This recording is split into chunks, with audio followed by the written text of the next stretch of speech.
ನಮಸ್ಕಾರ ಸ್ನೇಹಿತರೆ, ಇವತ್ತಿನ ಸಾಧನೆಯೇ ಬದುಕು ಸಂಚಿಕೆಯ ಅತಿಥಿಯಾಗಿ ನಮ್ಮ ಜೊತೆಗಿದ್ದಾರೆ ಕಲಾ ಸಾಧಕರು ಮತ್ತು ಸಂಗೀತ ಕಲಾವಿದರು ಶ್ರೀ ಶರಣ್ ಹಿರೇಮಠ್. ಇವರು ನಮ್ಮ ಜೊತೆಗಿದ್ದಾರೆ.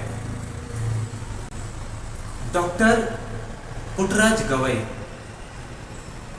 ಇವರ ಪಾದಸ್ಪರ್ಶದಿಂದ ಪಾವನಗೊಂಡ ಭೂಮಿ ಹಾಗೂ ಕಲೆಯ ತವರೂರು ಎಂದೇ ಪ್ರಖ್ಯಾತ ಪಡೆದಿರುವಂಥ ಗದಗ ಜಿಲ್ಲೆ. ಈ ನಾಡಿನಲ್ಲಿ ಕಲಾ ಸಾಧಕರ ಪಟ್ಟಿ ಬಹುದೊಡ್ಡದಂತೆ ಹೇಳುತ್ತೆ.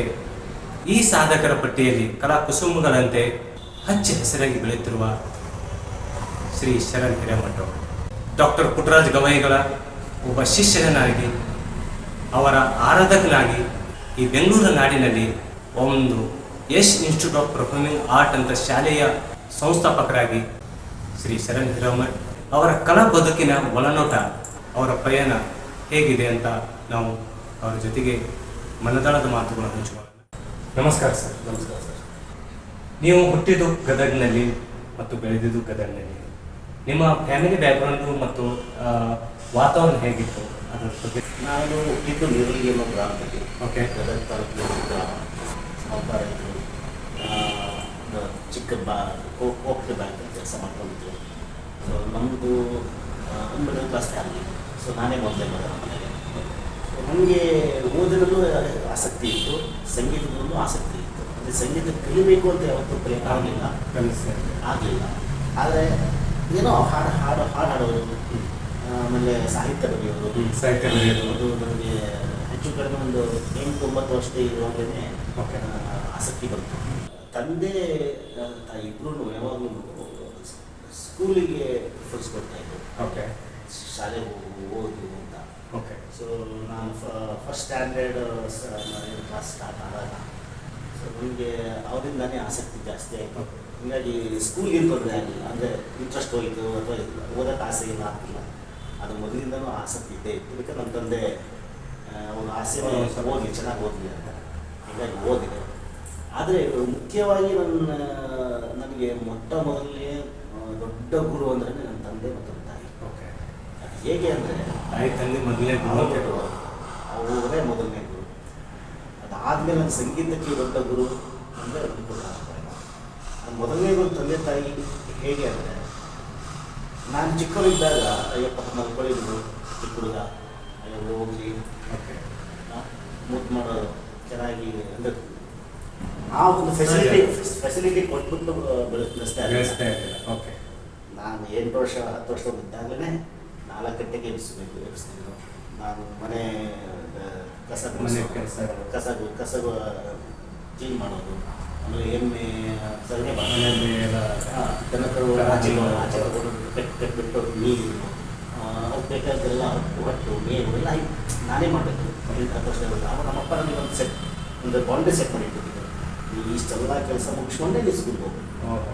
ಸ್ಕೂಲಿಗೆ ಬಂದ ತಕ್ಷಣ ಇಷ್ಟೆಲ್ಲ ಕೆಲಸ ಮುಗಿಸ್ಕೊಂಡೇ ನೀವು ಓದಬೇಕು. ಆ ಹೊಲದಲ್ಲಿ ಕೂಡ ಏನೇನು ಕೆಲಸ ಇರ್ತಾರೋ ಅದನ್ನು ಮಾಡಬೇಕು. ಆಮೇಲೆ ನನ್ನ ಜೀವನದಲ್ಲಿ ನಾನೇ ಅನುಭವಿಸಿ ಕಲಿತಿರುವಂಥ ಪಾಠ, ಅದು ಕೂಡ ಒಂದು ದೇವದ ದೈವ ಅಥವಾ ದೇವರ ಒಂದು ಗುರುಕೃಪ. ಹೀಗಾಗಿ ಒಟ್ಟಿನಲ್ಲಿ ಓದಿ ಕಲಿತಿರೋಕ್ಕಿಂತ ಅನುಭವಿಸಿ ಕಲಿತಿರೋದೇ ನನ್ನ ಜೀವನದಲ್ಲಿ ಜಾಸ್ತಿ. ನಿಜವಾದ ಮಾತಾಡೋದು ಅದ್ಭುತವಾದ ವನವಾಸ. ಹೀಗೆ ಧಾರವಾಡದಲ್ಲಿ ಕೂಡ ನನ್ನ ಮಾಸ್ಟರ್ ಡಿಗ್ರಿ ಓದಿದೆ ನಮ್ಮ ಧಾರವಾಡದಲ್ಲಿ. ಸೊ ಧಾರವಾಡದಲ್ಲಿ ಇದ್ದಾಗಲೂ ಕೂಡ ನನ್ನ ತಂದೆ ಕೊಡೋ ಮಿಡಲ್ ಕ್ಲಾಸ್ ಅಲ್ಲ, ಜಾಸ್ತಿ ಕೊಡೋಕ್ಕಾಗಲ್ಲ. ಧಾರವಾಡದಲ್ಲಿ ಓದಬೇಕು ಅಂದರೆ ನಾನೇ ಒಬ್ಬರ ಮನೆಗೆ ಹೋಗಿ ಅವ್ರಿಗೆ ಅವ್ರ ಮಗನಿಗೆ ವಿದ್ಯಾಭ್ಯಾಸ ಅಂದರೆ ಕಾಮರ್ಸ್ ಟ್ಯೂಷನ್ ಹೇಳ್ಕೊಟ್ಟು ಅವ್ರ ಮನೇಲೇ ಊಟ ಮಾಡಿ ಅವ್ರ ಕಡೆಯಿಂದಲೇ ಖರ್ಚಿಗೆ ಕಾಸು ಸಿಗೋದು. ಹೀಗೆ ತಂದೆ ಕೊಟ್ಟರು ಸ್ವಲ್ಪ ದುಡ್ಡು, ಈ ಥರ ಟ್ಯೂಷನ್ ಹೇಳಿ ಓದಿಸೋದುಟ್ಟಲ್ಲಿ ನನ್ನ ವಿದ್ಯಾಭ್ಯಾಸ. ಸೊ ನಾನು UPSCಯಲ್ಲಿ ಸಾಧನೆ ಆಗದಿದ್ದರೆ ಸಂಗೀತದಲ್ಲಿ ಅದು ಮಾಡೇ ತಿರ್ತೀನಿ ಅಂತ ನಿರ್ಧಾರ ತಗೊಂಡು ಬೆಂಗಳೂರಲ್ಲಿ ಕೆಲಸ ಹುಡ್ಕೊಂಡು ಕೆಲಸ ಮಾಡ್ತಾ ಮಾಡ್ತಾ ಮಾಡ್ತಾ ಪ್ರತಿದಿನವೂ ನಾನು ಒಂದು ಕೆಲಸ ಕೂಗ್ತಿದ್ದೆ, ಬಿಟ್ಟರೆ ಸಂಗೀತ ಪ್ರಾಕ್ಟೀಸ್ ಮಾಡ್ತಾಯಿದ್ದೆ, ಕೆಲಸಕ್ಕೆ ಹೋಗ್ತಿದ್ದೆ, ಸಂಗೀತ ಪ್ರಾಕ್ಟೀಸ್ ಮಾಡ್ತಾಯಿದ್ದೆ. ಹೀಗೆ ಜರ್ನಿ ನಡೀತಾ ಇತ್ತು.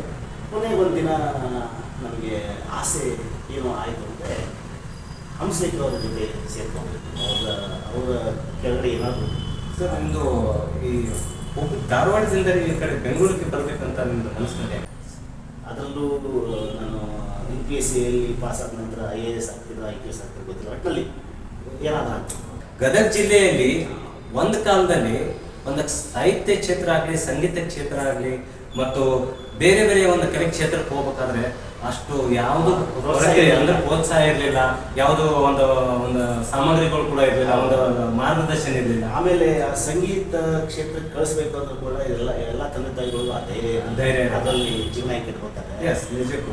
ತುಂಬ ಕಾಂಪಿಟೇಷನ್ ಇದೆ, ಆಮೇಲೆ ಎಲ್ಲರೂ ಒಳ್ಳೆಯಲ್ಲ ಅನ್ನೋ ನೆಗೆಟಿವಿಟಿ ಇದೆ. ಯಾರೇ ಮನಸ್ಸು ಮಾಡಿದ್ರು ಈ ಸಂಗೀತ ಒಳ್ಳೆಯುತ್ತೆ, ಮನಸ್ಸು ಮಾಡೋರು ಬೇಕು. ಆ ಸಮಯದಲ್ಲಿ ನೀವು ಬೆಂಗಳೂರು ಬಂದಿದ್ದಲ್ಲಿ ನಿಮ್ಮ ಪರಿಸ್ಥಿತಿ ಒಂದು ಕಾಲಲ್ಲಿ ಕೂಡ ಕೂಡ ಅಲ್ದೇ ಇದ್ದೀರಾ ನೀವು. ಅಂದ್ರೆ ಅಂತ ಸಂದರ್ಭದಲ್ಲಿ ನೀವು ಮನೆಯಲ್ಲಿ ಕೂಡ ನೀವು ಹೇಳಲಾರ್ದೆ ನಿಮ್ದು ಒಂದು ಹಸಿವನ್ನು ಯಾವ ತರ ಒಂದು ಇಲ್ಲ, ನಮ್ಮ ಸಿಸ್ಟರ್ ಒಂದು ಚಿಕ್ಕದೊಂದು ಸ್ಟೋರಿ ಹೇಳ್ತೀನಿ. ನಮ್ಮ ಸಿಸ್ಟರ್ ನಾನು ಡಿಗ್ರಿ ಮುಗಿತಾ ಬಂತು, ನಮ್ಮ ಸಿಸ್ಟರ್ ಮದುವೆ ನನ್ನ ತಂದೆ ಮಾಡಿದ್ರು. ಆವಾಗ ನಮ್ಮ ತಂದೆ ಕೆಪಾಸಿಟಿ ಎಷ್ಟಿತ್ತು ಅಷ್ಟರಲ್ಲಿ ಮದುವೆ ಆಯಿತು. ಆಮೇಲೆ ಫೈನಾನ್ಷಿಯಲ್ ಬರ್ಡನ್ ಇರುತ್ತೆ, ಅದನ್ನು ಓದಿಸೋಕ್ಕಾಗಲ್ಲ. ಅದಕ್ಕೆ ನಮ್ಮ ತಂದೆ ಹೇಳಿದ್ರು, ಒಂದು ಎಜುಕೇಷನ್ ಏನು ಮುಗಿತಾ ಬಂತು, ಇನ್ನು ಮುಂದೆ ನೀ ದುಡಿದು ನಿನ್ನ ಜೀವನ ನೀನು ನೋಡ್ಕೋ, ಆದರೆ ನನಗೇನು ಕೊಡೋದು ಬೇಡ, ಅಟ್ಲೀಸ್ಟ್ ನಿನ್ನ ಜೀವನ ನೀನು ನೋಡ್ಕೋ ಅಂತ ಒಂದು ಸ್ಟ್ಯಾಂಡರ್ಡ್ ಸ್ಟ್ರಿಕ್ಟ್ ಆಗಿ ಹೇಳಿದ್ರು. ಪ್ಲಸ್ ಬುದ್ಧಿವಾದ ಹೇಳಿದ್ರು. ಇದು ಎಜುಕೇಷನ್ ಮುಗಿದ ತಕ್ಷಣ ನಾನು ಅಪ್ಪಗೆ ಹೇಳಿದೆ, ಯಾರಿಗೂ ಹೇಳಿದೆ, ಧಾರವಾಡದಿಂದ ಡೈರೆಕ್ಟಾಗಿ ಧಾರವಾಡ ರೂಮ್ ಇತ್ತು, ಅಲ್ಲಿರೋ ವಸ್ತುಗಳನ್ನಲ್ಲೇ ಬಿಟ್ಟೆ, ರೂಮ್ನಲ್ಲೇ ಬಿಟ್ಟೆ. ಸುಮ್ಮನೆ ಬಟ್ಟೆ ತೊಗೊಂಡೆ, ನನಗೆ ಇರೋದು ಎರಡು ಶರ್ಟ್ ಬಿಟ್ಟರೆ ಜೇಬಲ್ಲಿ ಒಂದು 500-600 ರೂಪಾಯಿ ದುಡ್ಡಿತ್ತು. ಹಾಗೆ ಒಂದು ಜೊತೆ ಚಪ್ಪಲಿ ಅಷ್ಟೇ. ಹಿಂಗೆ ಬೆಂಗಳೂರು ಬಂದೆ. ಆ ಬೆಂಗಳೂರು ಬಂದಾಗ ನನಗೆ ಗೆಳೆಯರಿದ್ದರು, ಅದು ನನ್ನ ಜೊತೆ ಓದ್ತಾ ಇರುತ್ತೆ ಗೆಳೆಯ ಸ್ನೇಹಿತರು ಎಲ್ಲ ಬಂದ ನನಗಿಂತ ಮೊದಲೇ ಬಂದ್ಬಿಟ್ಟು ಅವ್ರ ಕೆಲಸಕ್ಕೆ ಸೇರ್ಕೊಂಡಿದ್ದು. ಹೀಗಾಗಿ ಅವ್ರನ್ನ ಮೀಟ್ ಮಾಡಿ ಅವ್ರ ಸಹಾಯ ತಗೊಂಡು ನಾವು ಬೆಂಗಳೂರು ಅಂದರೆ ಸ್ವಲ್ಪ ಅರ್ಥ ಮಾಡ್ಕೋಬೇಕಲ್ಲ, ಎಲ್ಲಿ ಹೋಗೋದು ಎಲ್ಲಿ ಬರೋದು. ಸೊ ಹಂಗೆ ಅವ್ರ ಕಡೆಯಿಂದ ನಾನು ಡಿಸ್ಕಷನ್ ಮಾಡಿ ಆಮೇಲೆ ನಾನು ಇಂಟರ್ವ್ಯೂಗೆ ಕೊಡೋಕ್ಕೆ ಸ್ಟಾರ್ಟ್ ಮಾಡಿದಾಗ 4 ತಿಂಗಳು ಕೆಲಸ ಸಿಕ್ಕಿರಲಿಲ್ಲ. ಯಾಕೆ ಏನು ರಿಸೈನ್ ಆಗೋದು ನಮಗೆ ಹೇಳ್ಕೊಳ್ಳೋಷ್ಟು ಸಿಟಿಲಿ ಹುಟ್ಟಿ ಬೆಳೆದಿರ್ತಾರಲ್ಲ, ಕಾನ್ವೆಂಟ್ ಓದಿರ್ತಾರಲ್ಲ, ಅವರಷ್ಟು ಇಂಗ್ಲೀಷ್ ನಮಗೆ ಬರ್ತಿರ್ಲಿಲ್ಲ. ಎಷ್ಟೇ ಮಾಸ್ಟರ್ ಡಿಗ್ರಿ ಮಾಡಿದ್ರು ಕೂಡ ಇಂಗ್ಲೀಷ್ ಅಷ್ಟು ಬರ್ತಿರಲಿಲ್ಲ.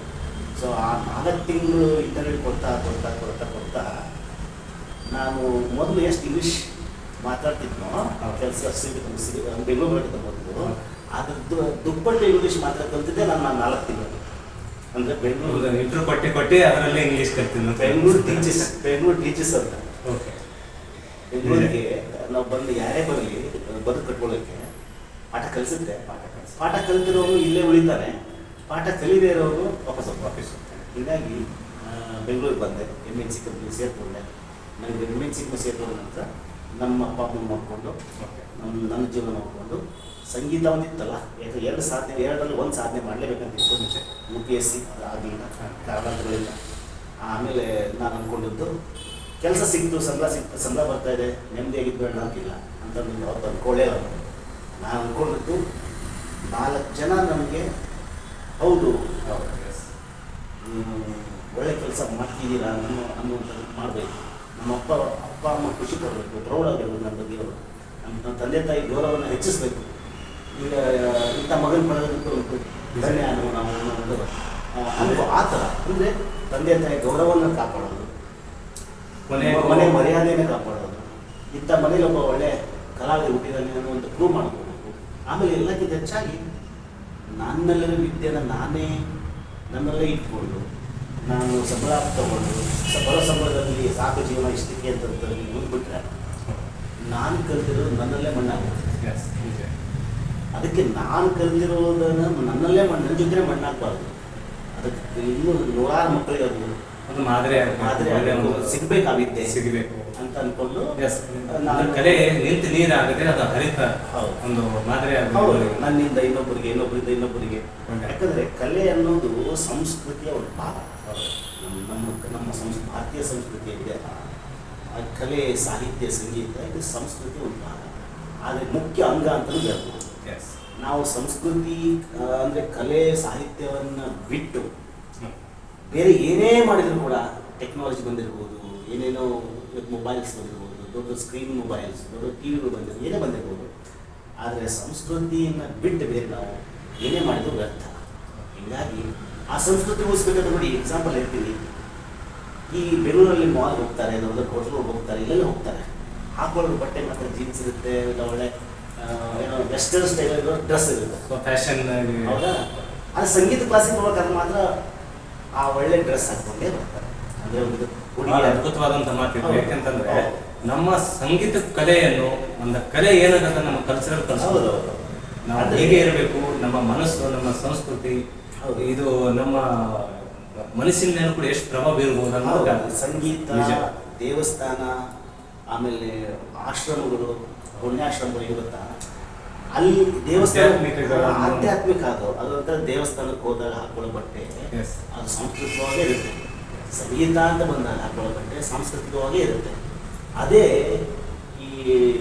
ಈ ಏನೊಂದು ಕಲ್ಚರಲ್ ಏರಿಯಾ ಬಿಟ್ಟು ಬೇರೆ ಎಲ್ಲೇ ಹೋದರೂ ಕೂಡ ನಾವು ಹಾಕೊಳ್ಳೋ ಬಟ್ಟೆ ಇವಾಗಿನ ಟ್ರೆಂಡ್ ಆಗಿರುತ್ತೆ ಎಲ್ಲ ವೆಸ್ಟರ್ನೈಸೇಷನ್. ಸಂಗೀತ ಶಾಲೆನ 2017ರಲ್ಲಿ ನನಗೆ ಆಫೀಸಲ್ಲಿ ಯಾಕೋ ಸ್ವಲ್ಪ ಇನ್ಕನ್ವೀನಿಯನ್ಸ್ ಆಯಿತು. ಅದಕ್ಕೆ ರಿಸೈನ್ ಮಾಡಿಬಿಟ್ಟೆ. 2 ವರ್ಷ ನಾನು ಕೆಲಸಕ್ಕೆ ಹೋಗಿ ಮತ್ತೆ ನನಗೆ 2019ರಲ್ಲಿ ಕೆಲಸ ಸಿಕ್ತು. ಅದೇ ಅಂತಲ್ಲ, ಗುರುವಿನ ಕೃಪಾ ಹೆಂಗೆ ಅಂದರೆ ಸಂಗೀತಕ್ಕೋಸ್ಕರನೇ ನಾನು ಎಷ್ಟು ಕಷ್ಟಪಟ್ಟಿದ್ದೀನಿ. ಹೌದಾ? ಕಷ್ಟಪಡ್ತಾನೂ ಇದ್ದೀನಿ. ಗುರುವಿಗೆ ಗೊತ್ತಿತ್ತು ಅಂತ ಕಾಣುತ್ತೆ, ಪುಟ್ಟರಾಜ ಗವಾಯಿಗಳಿಗೆ, ಪರಮಾತ್ಮನಿಗೆ. ಇವನಿಗೆ ಸಂಗೀತ ಶಾಲೆ ಬಿಟ್ಟರೆ ಸದ್ಯಕ್ಕೆ 2 ವರ್ಷದಿಂದ ಕೆಲಸ ಮಾಡ್ತಿಲ್ಲ, ಸಂಗೀತ ಶಾಲೆನೇ ಜೀವನ, ಇದರಲ್ಲೇ ಇವನ ಸಂಸಾರ, ಇವನ್ ಬದುಕು. ಮುಂದೆ ಕೊರೋನಾ ಬರುತ್ತೆ, ಅವಾಗ ಇವನ್ಗೆ ಬದುಕೋದು ಆ ಸಂದರ್ಭದಲ್ಲಿ ಕಷ್ಟ ಆಗುತ್ತೆ. ಇವನ್ ಸಂಸಾರ ಬೀದಿ ಬರುತ್ತೆ. ನೋಡಿ ಎಷ್ಟು ಮಜಾ ಇದೆ. ಇವನ್ ಜೀವನ ಕಷ್ಟ ಆಗುತ್ತೆ, ಇವನ್ ಸಂಸಾರ ಬೀದಿ ಬರುತ್ತೆ. ಅದಕ್ಕೆ ಇವನ್ ಬೀದಿಗೆ ಬರಬಾರ್ದು ಅಂತಾನೆ ಆ ಪುಟ್ಟರಾಜ ಗವಾಯಿಗಳು ಆ ಕೊರೋನಾ ಲಾಕ್ಡೌನ್ ಆಗೋದಕ್ಕೆ ಮೊದಲೇ ನನಗೆ ಕೆಲಸ ಸಿಕ್ತು. ಮತ್ತೆ ಕೆಲಸ ಸಿಕ್ತು, ಮತ್ತೆ ಲಕ್ಷಾಂತರ ಸಂಬಳ. ಹಿಂಗಾಗಿ ಏನಾಯ್ತು, ಆ ಟೈಮಲ್ಲಿ ನೀವು ಇದು ಬಾಡಿಗೆ ತುಂಬ್ಕೊಂಡು ಸುಮಾರು 2 ವರ್ಷಕ್ಕೆ ನೀವು ಬಾಡಿಗೆ ತುಂಬಿದ್ರೆ 2 ವರ್ಷ ಆ ಟೈಮಲ್ಲಿ ಯಾರು ಮತ್ತೆ ಶಾಲೆಗಳೆಲ್ಲ ಬಂದಿದ್ದು ಎಲ್ಲ ಕ್ಲೋಸ್ ಆಗಿತ್ತು. ಬಾಡಿಗೆ ಕೆಲಸ ನೀವು ಆ ಸಂದರ್ಭದಲ್ಲಿ ಕ್ಲೋಸ್ ಮಾಡುವಂಥ ಪರಿಸ್ಥಿತಿ ಬಂದರೂ ಕೂಡ ನೀವು ಬೇಡ ಬಾಡಿಗೆ ಕಟ್ಕೊಂಡೇ ಬಂದೆ. ಹಾಗೆ ನಮ್ಮ ಯಾವಾಗ ಓಪನ್ ಮಾಡಿ ಅಂತ ಹಾಗೆ ನಾನು ಯಾವುದೇ ಕಾರಣಕ್ಕೂ ಏನೇ ಕಷ್ಟ ಬಂದ್ರೂ ಸಂಗೀತ ಸೇರಿದಿರಬಾರ್ದು ಅಂತ ದೇವ್ರ ಸಂಬಳ ಕೊಟ್ಟನ, ಕೆಲಸ ಕೊಟ್ಟನ, ಅದೇ ಸಂಬಳದಲ್ಲೇ ಈ ಬಾಡಿಗೆ ಕಟ್ಕೊಂಡು, ಮನೆ ಬಾಡಿಗೆ ಕಟ್ಕೊಂಡು ಜೀವನ ನಡೆಸಿಕೊಂಡು ಬಂದೆ. ನಿಮ್ಮ ಇಲ್ಲಿವರೆಗೂ ಈ ಸಾಧನೆ ಒಂದು ಬದುಕು, ಒಂದು ಈ ಸಂಸ್ಥೆ ಒಂದು ಹುಟ್ಟಾಕಿದ್ರು, ಈ ಕಲೆಯಲ್ಲಿ ಒಂದು ಹೆಸರು, ಒಳ್ಳೆ ಹೆಸರು ಮಾಡ್ತಾ ಇರೋದು ನಿಮ್ಮ ತಾಯಿ ತಂದೆ ತುಂಬ ಹೆಮ್ಮೆ ಅನಿಸ್ತಾ ಇದೆ. ತುಂಬ ಹೆಮ್ಮೆ ಸರ್. ಹೇಗೆ ಅನಿಸ್ತದೆ ಅವರು ವಾತಾವರಣ ಇವಾಗಿನ ಪರಿಸ್ಥಿತಿ ಬೆಳೆದು ನಿಂತು ಮತ್ತೆ ಒಂದು ತಾಯಿ ತಂದೆಗೆ ನೀವು ಕಲಿಸಿಕೆ ಒಂದು ಸನ್ಮಾನ ಕೂಡ ಮಾಡಿದರೆ ನೀವು ದೊಡ್ಡ ಪ್ರೋಗ್ರಾಮ್ ಎಷ್ಟೋ ಕಾರ್ಯಕ್ರಮ. ತಂದೆಗೆ, ತಾಯಿ ತಂದೆಗೆ ನಮ್ಮ ಮಗ ಸ್ಟೇಜ್ ಮೇಲೆ ಒಂದು ಸಾಧನೆ ಮಾಡಿದ ನೋಡಿ ಆ ಕ್ಷಣ ಹೇಗಿತ್ತು? ನಾನು ಅವ್ರಿಗೆ ಅಂದರೆ ಅವ್ರಿಗೆ ಏನೋ ಸ್ಕೂಲ್ ಓಪನ್ ಮಾಡಿದ್ದಾನಂತೆ. ನಿಮ್ಮ ಊರಿನಲ್ಲಿ ಕೂಡ ಒಂದು ತಂದೆ ಅದು ವಾತಾವರಣ ಬೇರೆನೇ ಇರುತ್ತೆ. ಸ್ಕೂಲ್ ಓಪನ್ ಮಾಡಿದಂತೆ, ಸಂಗೀತ ಇನ್ಸ್ಟಿಟ್ಯೂಷನ್ ಓಪನ್ ಮಾಡಿದಂತೆ, ತುಂಬ ಮಕ್ಕಳು ಬರ್ತಾರಂತೆ, ಫೀಸ್ ಬರ್ತಂತೆ, ಇಷ್ಟಂತೆ ಅವ್ರಿಗೆ ಗೊತ್ತಿತ್ತು. ಆದರೆ ಅದು ಯಾವ ಮಟ್ಟಕ್ಕೆ ಇರುತ್ತೆ ಅಂತ ನಾನು ಒಂದು ಸಂಗೀತ ಕಾರ್ಯಕ್ರಮ ಪ್ರತಿ ವರ್ಷ 2-3 ಮಾಡ್ತೀವಿ. ಅದರಲ್ಲಿ ಒಂದು ಕಾರ್ಯಕ್ರಮಕ್ಕೆ ನಾವು ತುಂಬ ದೊಡ್ಡ ಪ್ರೋಗ್ರಾಮ್ ಕಾರ್ಯಕ್ರಮದಲ್ಲಿ ನಾನು ತಂದೆ ತಾಯಿ ಕರೆಸಿ ಅವ್ರಿಗೆ ಈ ನಮ್ಮ ಶಾಸಕರು ಅವ್ರ ಕಡೆಯಿಂದ ಸನ್ಮಾನ ಮಾಡಿಸಿದೆ. ಆಮೇಲೆ ಅವ್ರಿಗೆ ಏನಂದರೆ ನಮ್ಮ ತಂದೆ ತಾಯಿ ಅವ್ರ ಜೀವಮಾನದಲ್ಲೇ ಯಾವುದೇ ಥರದ ಕಾರ್ಯಕ್ರಮ ಸ್ಟೇಜಲ್ಲಿ ಹತ್ತಿರಲಿಲ್ಲ. ಅಂದರೆ ನಮ್ಮ ಹಳ್ಳಿಯಲ್ಲಿ ಇರ್ಬೋದು ಅಥವಾ ಬಟ್ ಅವ್ರ ಅವ್ರ ಗದ್ದೆ ಕೆಲಸಕ್ಕೆ ಹೋದ್ರೆ ಮನೆಗೆ ಬಂದ್ರೆ ಅಡುಗೆ ಮಾಡ್ತಾರೆ, ಊಟ ಆಯ್ತಾ, ನಿದ್ದೆ ಮಾಡಿದ್ರೆ ತಮ್ಮ ಜೀವನ ಇಷ್ಟೇ ಬರ್ತಾ ಇತ್ತು. ಬಟ್ ಅವ್ರ ಜೀವನದಲ್ಲಿ ಮೊದಲೇ ಬಾರಿಗೆ ನನಗೆ ಸಿಕ್ಕಂಥ ದೊಡ್ಡ ಸೌಭಾಗ್ಯ. ನನ್ನ ತಂದೆ ತಾಯಿಗೆ ನಾನು ಸನ್ಮಾನ, ಅದು 1000 ಜನರ ಮುಂದೆ ಸನ್ಮಾನ ಮಾಡೋಕ್ಕೆ ಅವಕಾಶ ಸಿಗ್ತಲ್ಲ, ಅದನ್ನು ನನಗೆ ದೇವರು ಕೊಟ್ಟಿರೋದಲ್ಲ, ಅದನ್ನು ಬಳಸ್ಕೋಬೇಕು ಇವಾಗ. ಅದನ್ನು ನಾನು ನಮ್ಮ ತಂದೆ ತಾಯಿ ಗೌರವ ಸಲ್ಲಿಸೋಕ್ಕೆ ಅವತ್ತು ಸನ್ಮಾನ ಆಯಿತು. ಹೀಗಾಗಿ ಸಂಗೀತ ಕಾರ್ಯಕ್ರಮಗಳು ಮಾಡ್ತಾ ಬಂದೆ. ಆಮೇಲೆ ಎಷ್ಟೋ ಕಾಲೇಜಸ್ ಮತ್ತು ಸ್ಕೂಲ್ಸ್ ನನ್ನನ್ನು ಚೀಫ್ ಗೆಸ್ಟ್ ಆಗಿ ಕರೆದಾಗ, ಸಂಗೀತ ಜಡ್ಜ್ ಆಗಿ ಕರೆದಾಗ ತುಂಬ ಹೆಮ್ಮೆಯಿಂದ ಖುಷಿಯಿಂದ ಹೋಗ್ತೀನಿ. ಆಮೇಲೆ ಈ ಬೆಂಗಳೂರಲ್ಲಿ ಎಲ್ಲೋ ಇರುವಂಥ ಸ್ಕೂಲು, ಎಲ್ಲೋ ಇರುವಂಥ ಕಾಲೇಜು ನನ್ನನ್ನು ರಿಕಗ್ನೈಸ್ ಮಾಡಿ ಶರಣ್ ಮಾಡಿ ಬರಬೇಕು ನಮ್ಮ ಸ್ಕೂಲ್ ಪ್ರೋಗ್ರಾಮ್ಗೆ, ಆ್ಯನ್ಯುವಲ್ ಡೇ ಪ್ರೋಗ್ರಾಮ್ಗೆ, ಚೀಫ್ ಗೆಸ್ಟ್ ಆಗಿ ಅಂತ ಕರೆದಾಗ ನಾನು ಸಂಗೀತ ಕ್ಷೇತ್ರಕ್ಕೆ ಬಂದು ಸಾರ್ಥಕ ಆಯಿತು. ನಾನು ಬರೀ ಕೆಲಸ ಮಾಡಿಕೊಂಡು ಸಂಬಳ ತೊಗೊಂಡು ಮನೇಲಿ ನನ್ನ ಪಾಡಿನ ಇದ್ದಿದ್ದರೆ ಯಾರು ನನ್ನನ್ನು ಗುರುತಿಸಲಿಲ್ಲ, ಅಕ್ಕಪಕ್ಕದವ್ರು ಕೂಡ ಗುರುತಿಸಲಿಲ್ಲ. ಅದಕ್ಕೆ ನಮಗೆ ಸಾಧನೆಯ ಬದುಕೊಂಡು ನೀವೇನು ಮಾಡ್ತಿದ್ದಿರಲ್ಲ, ನಿಜ ಇದು ಬದುಕೇ ಸಾಧನೆ ಅಲ್ಲ. ಎಲ್ಲರೂ ಬದುಕ್ತಾರೆ, ಎಲ್ಲರೂ ಜೀವನ ಮಾಡ್ತಾರೆ, ಯಾರು ಹಂಗಂತ ಯಾರು ಕೆಟ್ಟವಲ್ಲ. ಆದರೆ ಸಾಧನೆಯ ಬದುಕಂದರೆ ಸಾಧನೆಗೋಸ್ಕರ ಬದುಕಬೇಕು. ಸಾಧನೆಗೋಸ್ಕರ ಬದುಕಿದಾಗ ಬರುವಂಥ ಕಷ್ಟ, ನಷ್ಟ, ನೋವು, ನಲಿವು, ಆಡ್ಕೊಳ್ಳೋರು, ಹೇಳ್ಸೋರು. ಹೌದು, ಈ ಸಾಧನೆ ಮಾಡ್ತೀನಿ ಅಂತ ಹೊರಟಾಗ ಕಲ್ಲು ಮುಳ್ಳುಗಳನ್ನು ಎಷ್ಟು ಹಾಕ್ತಾರಲ್ಲ ಅದಕ್ಕೆ ದಾರಿಲಿ, ಅದು ತುಳ್ಕೊಂಡೇ ಹೋಗೋದು. ಆದರೂ ಕೆಲವರಿಗೆ ಸಕ್ಸಸ್ ಸಿಗುತ್ತೆ, ಕೆಲವರಿಗೆ ಸಕ್ಸಸ್ ಸಿಗುತ್ತೆ, ಕೆಲವರು ಸಕ್ಸಸ್ ಸಿಗಲ್ಲ. ಆದರೆ ದೇವರು ಕೊಡೋ ಸಕ್ಸಸ್ ಒಂದೇ ನಮಗೆ. ಸಾಧನೆ ಅಂತ ಮಾಡಿದವನಿಗೆ ಸಿಗೋದು ಎರಡು. ಒಂದು ಸಾಧನೆ ಮಾಡ್ದ ಅಂತ ಒಂದು, ಇನ್ನೊಂದು ಪಾಠ. ಅಂದರೆ ಸಾಧನೆ ಮಾಡೋಕ್ಕಂತ ಹೋಗಿ ಸೋತಿರೋ ವ್ಯಕ್ತಿ ಸಾವಿರಾರು ಜನಕ್ಕೆ ದಾರಿ ತೋರಿಸ್ತಾನೆ.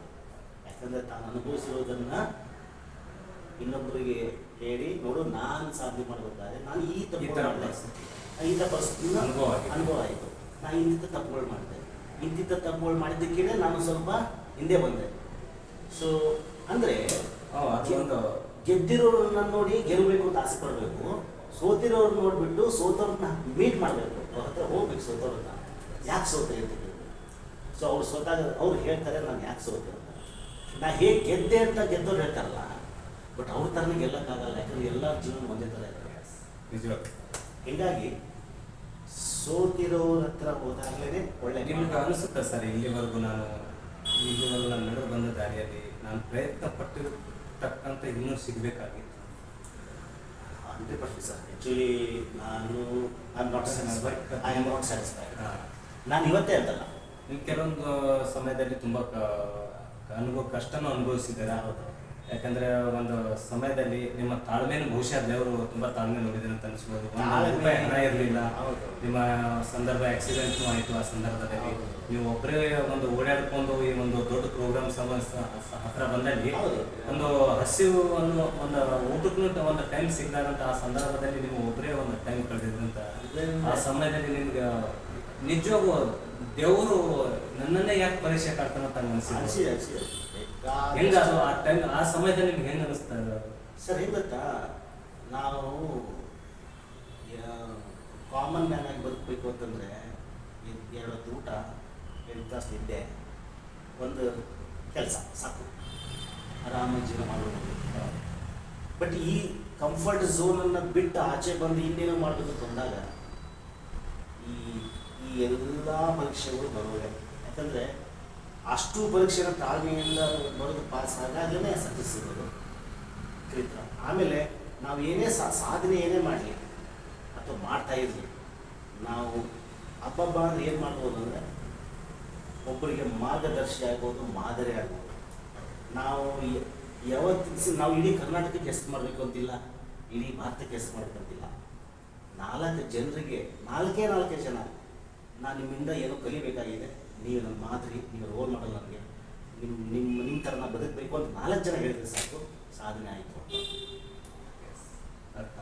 ನಿಜವಾಗೂ ಯಾಕಂದರೆ ಸಾಧನೆ ಅಂದ ತಕ್ಷಣವೇ ಗಂಜಿ ಕಾರಲ್ಲಿ ಓಡಾಡಬೇಕು, ಆಮೇಲೆ ಸೆಲೆಬ್ರಿಟಿಗಳು ಆಗಬೇಕು, ಫ್ಯಾನ್ಸ್ ಇರಬೇಕು. ಬಹಳಷ್ಟು ಈಗಿನ ಕಾಲದಲ್ಲಿ ಸಾಧನೆ ಅಂತಂದ್ರೆ ನಿಜವಾದ ಸಾಧನೆ ಅಂದ್ರೆ ಏನು ಅಂತಂತಂದ್ರೆ ಅವರ ಬಹುಶಃ ಒಮ್ಮೆ ಸ್ಟಾರ್ ಆದ್ರೆ ಒಂದು ಸಾಧನೆ, ಒಂದು ದುಡ್ಡು ಗಳಿಸಿದ್ರೆ ಸಾಧನೆ, ಆ ಥರ ಒಂದು ಇಮ್ಯಾಜಿನೇಷನ್ ಇರುತ್ತೆ. ಬಟ್ ನಿಜವಾಗೂ ಒಂದು ಪ್ರತಿಯೊಬ್ಬರು ಮನುಷ್ಯನ ಹಿನ್ನೆಲೆ ತನ್ನದೇ ಆದಂಥ ಒಂದು ಆತ್ಮಚರಿತ್ರೆ ಇರುತ್ತೆ. ಡೆಫಿನೆಟ್ಲಿ ಅವನು ಸಾಧಕರಾಗಿರ್ಬೋದು, ಅವನ ಒಂದು ಕೆಲವೊಂದು ಇನ್ನೊಂದು ಕೊರತೆಗಳು ಇರ್ಬೋದು, ಅದಕ್ಕಾಗಿ ಅವನು ಬಹುಶಃ ಸೋತಿರ್ಬೋದು ಅಂತ ಹೇಳ್ಬೋದು. ಬಟ್ ಎಲ್ಲೋ ಅಂತ ಹೋಗಿ ಪ್ರಯತ್ನ ತಕ್ಕಂತೆ ಫಲ ಸಿಗುತ್ತೆ ಅನ್ನೋದಕ್ಕೆ ಪ್ರತಿಯೊಬ್ಬರ ಸಾಧಕರಿಗೆ ಜೀವನದಲ್ಲಿ ಹೇಗೆ ಅಂದರೆ ಮಣ್ಣಿಂದಲೇ ಬಂದಿದ್ದೀವಿ, ಮಣ್ಣಿಗೆ ಹೋಗ್ತೀವಿ. ಏನೇ ಆಸ್ತಿ ಮಾಡಿದ್ರು, ಏನೇ ದುಡ್ಡು ಮಾಡಿದ್ರು, ಎಂಥದ್ದೇ ಮಾಡಿದ್ರು, ಅದು ನಮಗಿಂತ ಜಾಸ್ತಿ ನಮ್ಮ ಹಿಂದಿನ ಪೀಳಿ ಅನುಭವಿಸುತ್ತೆ. ಅಂದರೆ ಈಗ ನಾನು ದುಡ್ಡೇ ಮಾಡ್ಬೇಕಂತ ಹೊರಟ್ರೆ, ನಾನು ಆಸ್ತಿ ಮಾಡ್ಬೇಕಂತ ಹೊರಟ್ರೆ ನಾನು ಆಸ್ತಿ ಮಾಡ್ತೀನಿ, ದುಡ್ಡು ಮಾಡ್ತೀನಿ, ಅದು ನಾನು ಎಂಜಾಯ್ ಮಾಡೋಕ್ಕಾಗಲ್ಲ, ಅನುಭವಿಸೋಕ್ಕಾಗಲ್ಲ. ಯಾಕಂತಂದರೆ ನಮ್ಮಪ್ಪ ಮಾಡಿಟ್ಟಿದ್ರೆ ನಾನು ಅನುಭವಿಸ್ತೀನಿ, ನಾನು ಮಾಡಿಟ್ಟಿದ್ರೆ ಮಗ ಅನುಭವಿಸ್ತಾನೆ. ಹೌದಾ? ಬಟ್ ನಾನು ನನ್ನ ಮಗ ಅನುಭವಿಸ್ಲಿ ಅಂತ ಆಸ್ತಿ ಮಾಡೋದಕ್ಕಿಂತ ಇರೋ ಎಷ್ಟೋ ಸಾವಿರಾರು ಮಕ್ಕಳಿಗೆ ನನ್ನ ಶ್ರಮನ ಉಪಯೋಗಿಸಿ ವಿದ್ಯೆ ಕೊಟ್ಟರೆ ಅವರು ಕೂಡ ಸಂಗೀತ ಕಲಿತಾರೆ, ಅವರು ಕೂಡ ಕಾರ್ಯಕ್ರಮಗಳು ಮಾಡ್ತಾರೆ. ಯಾವುದು ಶಾಶ್ವತವಾಗಿರುತ್ತೆ. ಈಗ ನಾನು ಖಂಡಿತ ನೀವು ಕಲಿಸಿರುವಂಥ ಮಕ್ಕಳಿಗೆ ನೀವು ಒಂದು ವಿದ್ಯೆ ಕಲಿಸಿದ ಅವ್ರನ್ನ ಖಂಡಿತ ನಾಳೆಗೆ ನಿಮ್ಮ ಹೆಸರು ಹೇಳ್ಕೊಂಡೆ ಅವರು ಪಾಠಕ್ಕೆ ಮುಂದೆ ಬದುಕ್ತಾರೆ.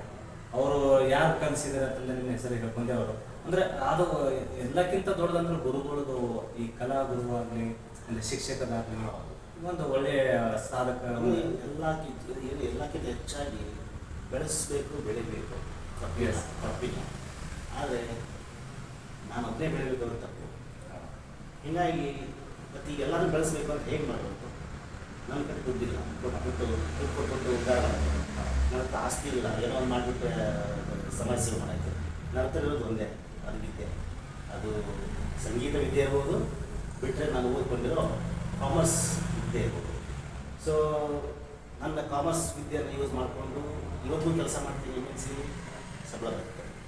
ಸಂಗೀತ ವಿದ್ಯೆ ಯೂಸ್ ಮಾಡಿಕೊಂಡು ಸಮಾಜದಲ್ಲಿರುವ ಎಷ್ಟೋ ಮಕ್ಕಳಿಗೆ, ಎಷ್ಟೋ ತಂದೆ ತಾಯಿಗಳು ಆಸೆ ಪಡ್ತಾರೆ, ನನ್ನ ಮಗ ಫ್ಲೂಟ್ ಕಲಿ, ನನ್ನ ಮಗ ಗಿಟಾರ್ ಕಲಿ, ನನ್ನ ಮಗ ಹಿಂದೂಸ್ತಾನಿ ಕ್ಲಾಸಿಕಲ್ ಕಲಿ, ನನ್ನ ಮಗ ಕರ್ನಾಟಿಕ್ ಮ್ಯೂಸಿಕ್ ಕಲಿಬೇಕು. ಹೌದಾ? ಹೀಗಾಗಿ ಬದುಕೊಂಡು ಬಿಡಿ ನಾಲ್ಕು ಜನರಿಗೋಸ್ಕರ ತಪ್ಪೇಳಿದರೆ ಅದೊಂದು ನನ್ನ ಆಲೋಚನೆ. ಈಗ ಈ ಮಟ್ಟಕ್ಕೆ ಬಂದ ನಂತರ ಸರ್ ಆ್ಯಕ್ಚುಲಿ ನೆಕ್ಸ್ಟ್ ಫ್ಯೂಚರ್ದಲ್ಲಿ ಈ ಕಲೆ ಕ್ಷೇತ್ರದಲ್ಲಿ ನಿಮ್ಮದು ಇನ್ನೂ ಆಸಕ್ತಿ, ಇನ್ನೂ ಹೆಚ್ಚು ಒಂದು ಆಸೆ, ಕನಸುಗಳು ಯಾವ ಥರ ಇರುತ್ತೆ? ನನಗೆ ಆ್ಯಕ್ಚುಲಿ ಈ 3 ಲಾಕ್ಡೌನ್ ಟೈಮಲ್ಲಿ, ಕೊರೋನಾ ಟೈಮಲ್ಲಿ ನಾನು 3 ಮೂವಿಗೆ ಮ್ಯೂಸಿಕ್ ಡೈರೆಕ್ಟರ್ ವರ್ಕ್ ಮಾಡ್ತಿದ್ದೆ. ಕಾಲಾಜಾಡು, ಅರ್ಪಿತಾ, ಇನ್ನೊಂದು ಡಿಸ್ಕಷನ್ ಆಗಿತ್ತು. ಇದು ಆಲ್ರೆಡಿ ಕಾಲಾಜಾಡು ಮೂವಿಗೆ ಆಲ್ರೆಡಿ ಕಂಪೋಸಿಷನ್ ಮಾಡಾಗಿತ್ತು, ನಾನು ರೆಕಾರ್ಡಿಂಗು ಆಗಿತ್ತು, ಶೂಟಿಂಗ್ ಕೂಡ ಆಲ್ಮೋಸ್ಟ್ ಸ್ಟಾರ್ಟ್ ಆಗಿತ್ತು. ಬಟ್ ಅಷ್ಟರಲ್ಲೇ ಲಾಕ್ಡೌನ್ ಆಯಿತು. ಅರ್ಪಿತಾ ಮೂವಿದು ಡಿಸ್ಕಷನ್ ಆಗಿತ್ತು, ಅದಕ್ಕೂ ಕೂಡ ಕಂಪೋಸಿಷನ್ ಆಗಿತ್ತು. ಅವೆರಡು ಮೂವಿ ನೀವು ಟೇಕ್ ಆಫ್ ಆಗೋ ಟೈಮಲ್ಲಿ ಲಾಕ್ಡೌನ್ ಆಯಿತು. ಸೊ ಲಾಕ್ಡೌನ್ ಆಗಿ ಓಪನ್ ಆಗಿ ಎಲ್ಲ ಸುಸ್ಥಿತಿ ಬರಬೇಕು ಅನ್ನೋದು ತುಂಬ ಪ್ರೊಡ್ಯೂಸರ್ಗಳಿಗೂ ಇದ್ದಿತ್ತು, ಎಷ್ಟು ಕಲಾವಿದರ ತೊಂದರೆ ಆಗಿತ್ತು. ನಿಜ. ಇಲ್ಲ ಅವೆರಡು ಮೂವಿಗಳು ಡ್ರಾಪ್ ಆಯಿತು.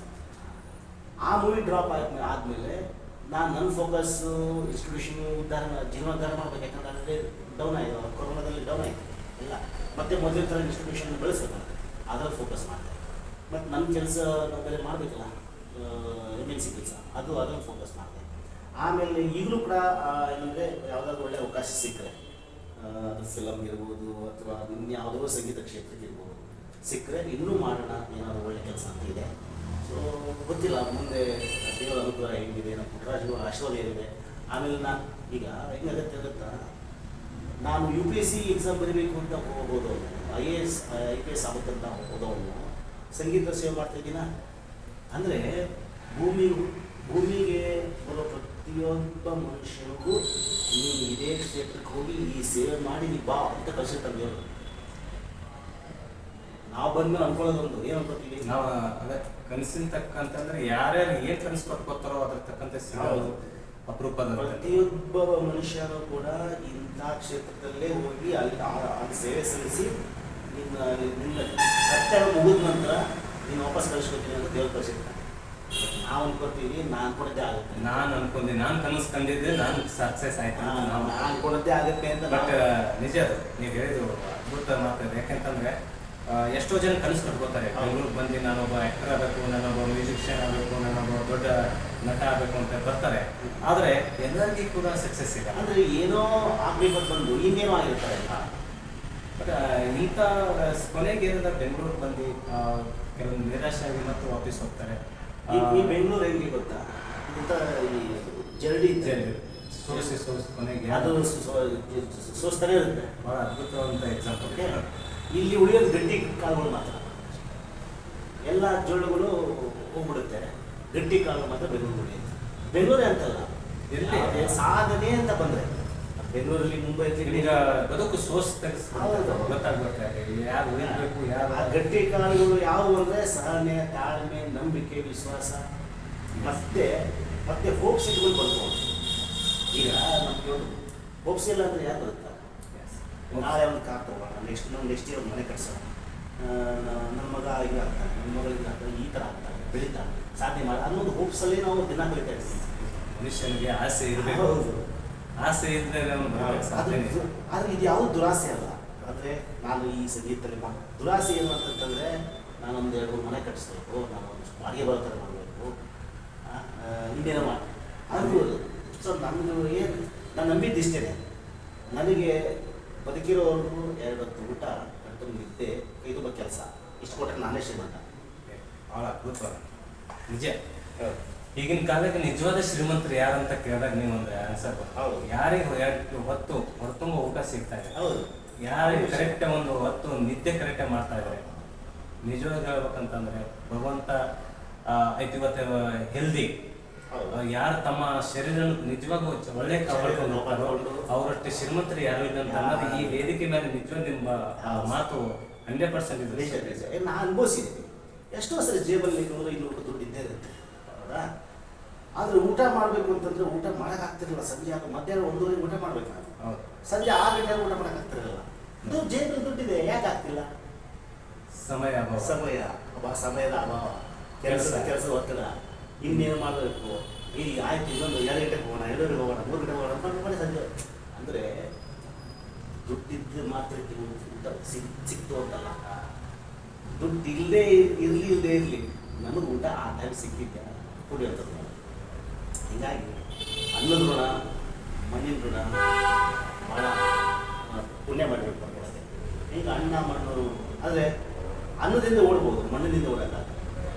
ಹೀಗಾಗಿ ಅಲ್ಲ 2 ಹೊತ್ತು ಊಟ ನಿಜ. ತುಂಬ ಯಾಕಂದರೆ ಈ ಕಲೆ ವೃತ್ತಿ ಮತ್ತು ಪ್ರವೃತ್ತಿ ಎರಡೂ ಹೊತ್ತಿಗೆ ಕೊಟ್ಟಿದ್ದೀನಿ. ಹೌದು. ತುಂಬ ಅದ್ಭುತವಾದಂಥ ಒಂದು ಜರ್ನಿ ಅಂತ ಹೇಳ್ಬೋದು. ನನ್ನ ವೃತ್ತಿ MNC ಕಂಪ್ನಿಯಲ್ಲಿ ಒಬ್ಬ ಈ ಮ್ಯಾನೇಜರ್ ಆಗಿ. ಕೊನೆಗೆ ನಾನು ಹೇಳೋದು ಒಂದೇ ಅಂತಂದರೆ ಈ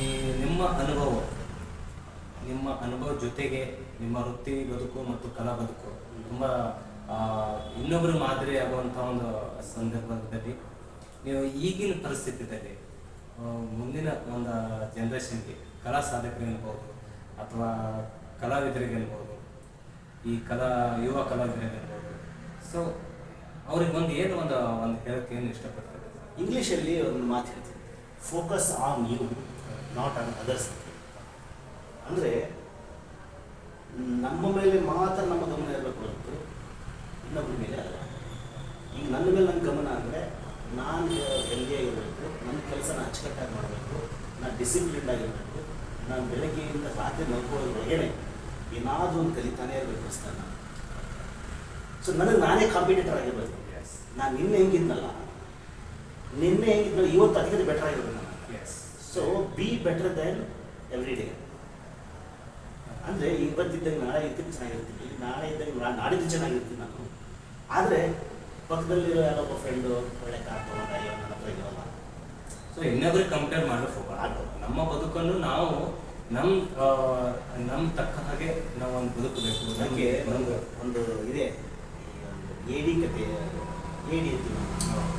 ಅದು ಒಂದು ಎಲ್ಲ ದೇಶದ ಏಡಿಗಳನ್ನ ಗುಟ್ಟಿಲಿ ಇಟ್ಟಿದ್ರಂತೆ. ಆದರೆ ಎಲ್ಲ ದೇಶದ ಏಡಿಗಳು ಗುಟ್ಟಿದ್ದು ಮುಚ್ಚ ಓಪನ್ ಆಗಿತ್ತು, ಇಂಡಿಯಾದ ಮಾತ್ರ ಮುಚ್ಚಿತ್ತು. ಸರಿ, ಎಲ್ಲರೂ ಮುಚ್ಚಿಟ್ಟಿದ್ದೆ, ಇಂಡಿಯಾದ ಮಾತ್ರ ಓಪನ್ ಆಗಿತ್ತು. ಯಾಕೆ ಸರ್ ಇದನ್ನ ಯಾಕೆ ಓಪನ್ ಇಟ್ಟಿದ್ರಿ ಇಂಡಿಯಾದವರು, ನೀವು ಉಳಿದವರೆಲ್ಲ ಬಂದ್ ಇಟ್ಟಿದ್ದಾರೆ ಅಂತಾರೆ. ಅವಾಗ ಅವ್ರು ಹೇಳಿದ್ರಂತೆ, ಇಲ್ಲ ಸರ್ ಇಂಡಿಯಾದಲ್ಲಿ ಯಾಕೆ ಮುಚ್ಚಿದ್ದೀವಿ ಅಂದರೆ ಕಾಲು ಎಳೆಯವರೇ ಜಾಸ್ತಿ. ಒಂದು ಹತ್ತತ್ತೆ ಅಂದರೆ ಅದು ವಾಪಸ್ ಈ ಕಾಲು ಇನ್ನೊಂದು 2 ಏರಿ ವರ್ಷಕ್ಕೆ ಕಾಲು ಎಳೆದಿರ್ತಾರೆ. ಹೀಗಾಗಿ ಬೇರೆ ಒಂದಲ್ಲ, ಒಂದು ಹತ್ತತ್ತೆ ಅಂದರೆ ಸಪೋರ್ಟ್ ಕೊಟ್ಬಿಡ್ತಾರೆ ಬೇರೆ ದೇಶದಲ್ಲಿ. ಅದಕ್ಕೆ ಈ ಇಂಡಿಯಾದ ಹಂಗೆ ಇಟ್ಟಿದ್ದೀವಿ. ಸೊ ಅಂದರೆ ಇದೇನು ಅಂತಂದರೆ ನಾವು ಬೆಳೆಯಬೇಕು ಅಂತಂದರೆ ನನ್ನ ಅನುಭವದಲ್ಲೇ ಆಗಿರೋದು, ನಾನು ಬೆಳಿಬೇಕು ಅಂತ ಆಸೆಪಟ್ಟು ಬೆಳಿಬೇಕು ಅಂತ ಹೊರಟಾಗ ನನಗೆ ನನ್ನ ಜೊತೆ ಅವರಿದ್ದಾರೆ ಇವ್ರಿದ್ದಾರೆ ಅಂದ್ಕೊಂಡೆ ನಾನು ಕಾಲಪಲ್ಲ. ಏನು ಜೊತೆ ಅವರಿದ್ದಾರೆ ಇವರಿದ್ದಾರೆ, ಏನಾದ್ರು ಮಾಡ್ಬಿಡ್ತೀವಿ, ಏನೋ ಸಾಧ್ಯ ಮಾಡ್ಬಿಡ್ತೀವಿ, ಗೆದ್ದು ಬಿಡ್ತೀವಿ. ಅಂತ ಅಂದ್ಕೊಂಡೆ. ಕೊನೆಗೆ ಅವರು ಕೈ ಬಿಟ್ಟರೆ ಇವರು ಕೈ. ಅಂದರೆ ನನಗೆ ನಾನು ಯಾರ್ಯಾರು ನಂಬಿದ್ನೋ ಎಲ್ಲ ಕೈ ಬಿಟ್ಟರು. ಅವಾಗ ಒಬ್ಬನೇ ಹೋರಾಟ ಸ್ಟಾರ್ಟ್ ಮಾಡಿ.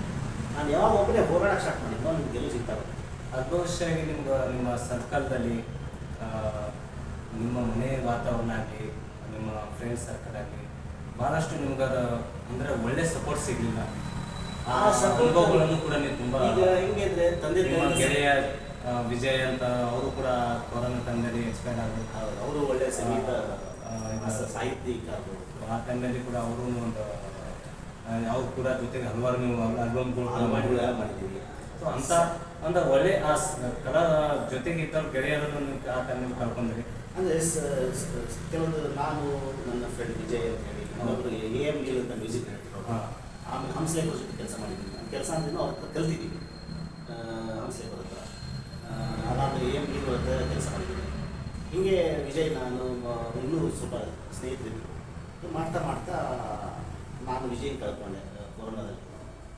ಆದರೆ ಸಮಸ್ಯೆ ಏನಂದ್ರೆ ಇಷ್ಟೇ, ನಾವು ಸಾಧನೆ ಮಾಡಬೇಕು ಅಂತ ಹೊರಟ್ರೆ ಒಬ್ಬಂಟಿಯಾಗೆ ಹೊರಬೇಕು. ಅಥವಾ ಒಂದು ಆವಾಗಲೇ ನಮ್ಗೆ ಏನೋ ಒಂದು ದಾರಿ ಸಿಗೋದು. ನಮ್ಮ ಜೊತೆ ಅವರಿದ್ದಾರೆ ಇವರಿದ್ದಾರೆ ಅಂತ ಏನಾದರೂ ಒಂದು ನಂಬ್ಕೊಂಡು ಹೊರಟ್ರೆ ಏನೋ ಸ್ವಲ್ಪ ವರ್ಷ ನಾವು ಕಾಲಹರಣ ಮಾಡ್ತೀವಿ ಅಂತ ಅರ್ಥ. ಅವ್ರು ಬಿಟ್ಟು ಹೋಗುವವರೆಗೂ ನಾವು ಏನೋ ನಮ್ಮ ಹತ್ರ ಯಾರೋ ಇದ್ದಾರೆ ಜೊತೆಗೆ ಏನಾದರೂ ಒಂದು ಭ್ರಮೆಯಲ್ಲಿ ಇರ್ತೀವಿ.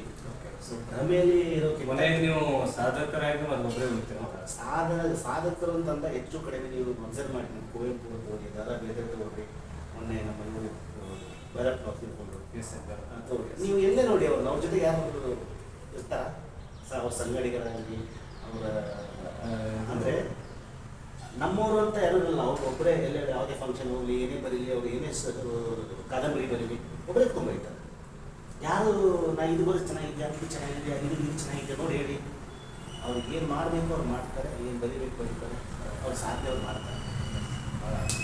ನಿಜ ಖುಷಿ ಅನಿಸ್ತು ಸರ್. ಈಗಿನ ಸಂದರ್ಭದಲ್ಲಿ ನಿಮ್ಮ ಕೆಲವು ವಿಚಾರಗಳು, ಈ ಅನುಭವಗಳು ಈ ನಮ್ಮ ವೇದಿಕೆ ಮೇಲೆ ನಮ್ಮ ಈ ನಾಳಿನ ಪೀಳಿಗೆ ಆಗಲಿ, ಒಂದು ನಿಜವಾದ ಈ ಕಲಾ ಸಾಧಕರಿಗಾಗಲಿ ಅಥವಾ ಕೆಲವು ಒಂದು ಸಂದರ್ಭದಲ್ಲಿ ಈ ಮಾತುಗಳು ಅವರಿಗೆ ಮಾದರಿ ಆಗ್ಬೋದು ಅಂತ ಹೇಳ್ಬೋದು. ಇವರು ಜೊತೆ ತಮ್ಮ ಪ್ರಯತ್ನ, ತಮ್ಮ ಕಲಾ ಜರ್ನಿ, ಒಂದು ಸಾಧನೆ ಬದುಕಿನ ಜೊತೆಗೆ ಈಗ ಮುಂದುವರಿಸ್ತಾ ಇದ್ದಾರೆ.